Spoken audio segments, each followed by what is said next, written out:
اللہ تعالیٰ کبھی آزمائش کے لیے اس کے رزق میں تنگی کرتا ہے تو وہ شکوہ کرتا ہے کہ میرے پروردگار نے میری اہانت کی، میری توہین کی، میری بے عزتی کی، یعنی چاہیے تو یہ تھا کہ مجھے بہت کچھ ملتا، لیکن معاذ اللہ اللہ تعالیٰ نے میری بے عزتی کر کے مجھے بہت کم دیا، شکوہ کرتا۔ اللہ تبارک و تعالی آگے یہ فرماتے ہیں کہ اگر یہ رزق میں تنگی آتی ہے تمہارے تو در حقیقت اس کی وجہ تمہارے اعمال ہوتے ہیں۔ رزق میں تنگی کے دو مطلب ہیں۔ ایک مطلب تو یہ ہے کہ آمدنی کم ہو اور اتنی کم ہو کہ اس میں گزارا نہ ہو سکتا ہو، یا کم ہوتا، بہت ہی تنگی کے ساتھ گزارا ہوتا ہو، یہ بھی رزق کی تنگی کی ایک شکل ہے۔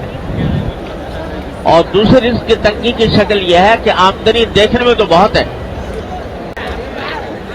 لیکن برکت نہیں ہے، اور اس کا نتیجہ یہ ہے کہ ساری آمدنی ہونے کے باوجود آدمی ہر وقت کسی نہ کسی الجھن میں گرفتار ہے۔ اور آج کل یہ صورت بہت کثرت سے پیش آتی ہے۔ اچھے خاصے مالدار لوگوں کو جن کی آمدنیاں بہت زیادہ ہیں، ان کو بھی یہ شکوہ کرتے سنا کہ پتہ نہیں کہاں سے پیسہ آتا ہے، کہاں چلا جاتا ہے، اور نتیجہ یہ کہ پیسے کا اصل فائدہ تو یہ تھا کہ انسان کو راحت ملتی، انسان کو آرام ملتا، اطمینان سکون حاصل ہوتا، لیکن بجائے آرام اور اطمینان حاصل ہونے کے اس سے پریشانیوں میں اضافہ ہو رہا ہے۔ یہ ہے بے برکتی۔ آمدنی تو ہے مگر برکت والی نہیں ہے۔ اللہ تبارک و تعالیٰ جب برکت عطا فرماتے ہیں تو تھوڑی آمدنی میں انسان کو سکون آرام مل جاتا ہے، راحت میسر آ جاتی ہے، اور اللہ بچائے اگر بے برکتی ہو تو لاکھوں کی اور کروڑوں کی آمدنی ہو، اس کے باوجود انسان پریشان ہی نظر آتا ہے۔ اور قرآن کریم نے ایک جگہ فرمایا کہ بعض اوقات انما یعذبہم بہا فی الحیاۃ الدنیا، اللہ تعالیٰ اس مال کو ان کے لیے عذاب کا ذریعہ بنا دیتے ہیں دنیا ہی کے اندر۔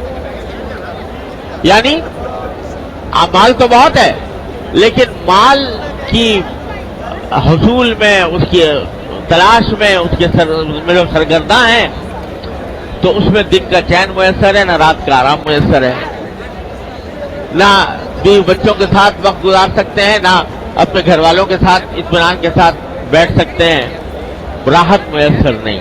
پیسہ ہے مگر راحت نہیں۔ یہ بھی رزق کی تنگی کی ایک بدترین شکل ہے۔ تو اللہ تبارک و تعالیٰ دونوں قسم کی تنگیوں کا، اس میں الفاظ جو ہیں دونوں قسم کی تنگیوں کے کو شامل ہیں کہ چاہے آمدنی کم ہو یا آمدنی میں برکت نہ ہو، دونوں کی وجہ در حقیقت یہ ہے کہ تم لوگوں کے حقوق ضائع کرتے ہو۔ لوگوں کے حقوق کیا ضائع کرتے ہو؟ پہلا ذکر کیا یتیم کا، لا تحاضون علی طعام بلکہ لا تکرمون الیتیم، یتیموں کی عزت نہیں کرتے۔ یہ نہیں کہا کہ یتیموں کو کھانا نہیں کھلاتے، بلکہ عزت نہیں کرتے۔